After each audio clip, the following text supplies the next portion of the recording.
A $1.4 billion mistake destroyed a beloved drink and crippled Quaker Oats' credibility. How did this happen? Snapple began as a cult regional beverage. It sold through independent bottlers, gas stations, small grocery stores, and mom-and-pop delis. The distribution was tight. The channels were local. That scarcity created devotion. Margins were high. The product had a distinct voice and a loyal customer base that felt ownership of the brand. Quaker Oats bought Snapple in 1994 for roughly $1.7 billion. Quaker brought one skill to the table: scale.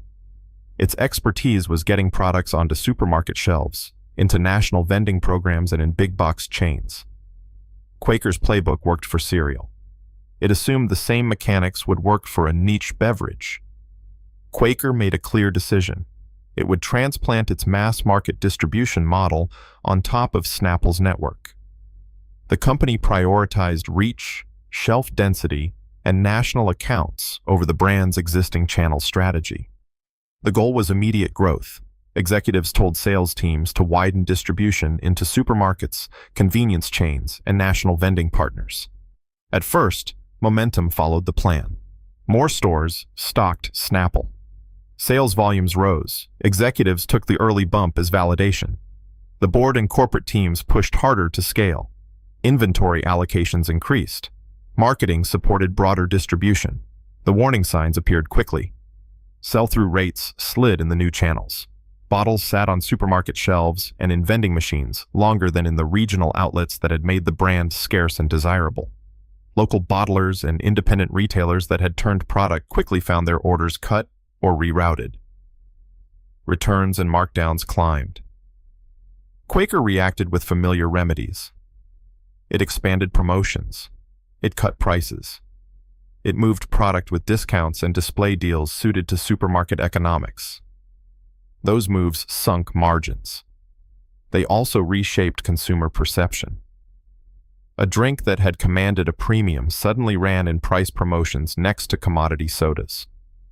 Losses grew in scale and tempo.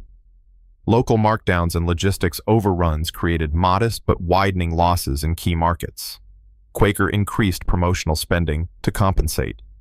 Retail buyers began to see poor performance and pressured Quaker on terms. Regional bottlers received lower reorder levels. Morale slipped. The next phase was larger.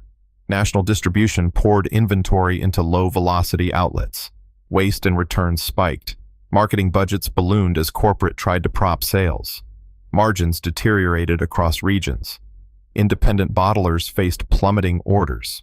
They ran cash flow short. Corporate teams chased unit numbers that did not convert to sustained demand. The damage accelerated. For roughly 2 years, the operation burned cash at about $1.6 million every single day as distribution and branding moves backfired. Corporate losses became systemic. Goodwill tied to the acquisition cratered.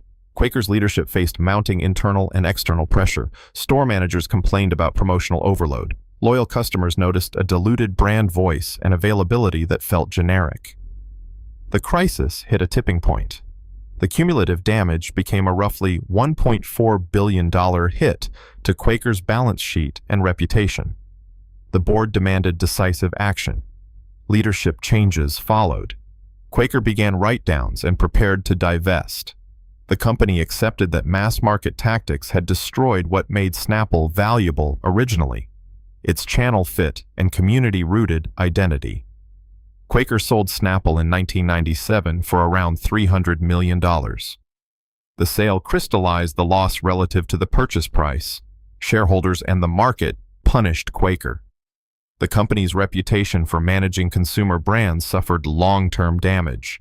Executives were ousted. Communities that had relied on Snapple's independent network felt abandoned. The human impact was vast. Founders and early team members watched a vision they helped build get overhauled. Small bottlers lost income and, in some cases, went out of business. Store owners who had curated local shelves lost a product that had driven foot traffic. Corporate employees faced layoffs and restructuring. Longtime fans felt betrayed as the product's personality thinned. The relationships that had created cachet were severed by a distribution strategy that treated cultural capital as fungible inventory. An unmistakable lesson emerged. A brand's channel strategy can be a central component of its identity. Scarcity can be a feature, not a flaw. Quaker's supermarket expertise was precisely the reason the experiment failed. The firm correctly optimized for mass retail mechanics, but incorrectly assumed those mechanics would preserve, rather than erase, a niche brand's value. Before the acquisition, there were warning signs about scaling Snapple. The brand's strength stemmed from regional control and local relationships. Those features were incompatible with a one-size-fits-all national rollout. Quaker's decision did not arise in a vacuum. It was shaped by corporate incentives, pressure to justify the price paid, and a belief that distribution share equaled brand health. The institutional fallout rippled beyond Quaker. The case became part of M&A curricula and marketing training. Corporations now evaluate distribution fit and cultural integration more carefully before buying niche brands. Teams ask whether a new acquisition's channels can be preserved or whether scaling will strip value. The Snapple episode reframed acquisition due diligence to include channel anthropology as a material risk. At the turning point, Quaker could have slowed expansion, preserved regional bottlers, and kept premium pricing in select channels. It did not. Instead, the company doubled down on scale. That choice increased the cost of reversal and hardened the outcome. The divestiture fixed the accounting problem, but it could not return cultural capital. The damage was irreversible in practical terms. The brand's original ecosystem dissolved. Stay with this story. The final consequences were concrete. A beloved brand was hollowed out. Quaker recognized billions in losses. Executives lost jobs. Small businesses lost customers. The market learned a lesson in real time about distribution mismatch. The long-term lesson is simple and sharp. Distribution is not a neutral input. It is a strategic asset. When an acquirer forces a niche brand into channels that contradict its identity, the result can be rapid devaluation. The line in the boardroom to scale the distribution was rational in a spreadsheet. It was fatal in a marketplace built on scarcity and relationship. Learn the warning signs.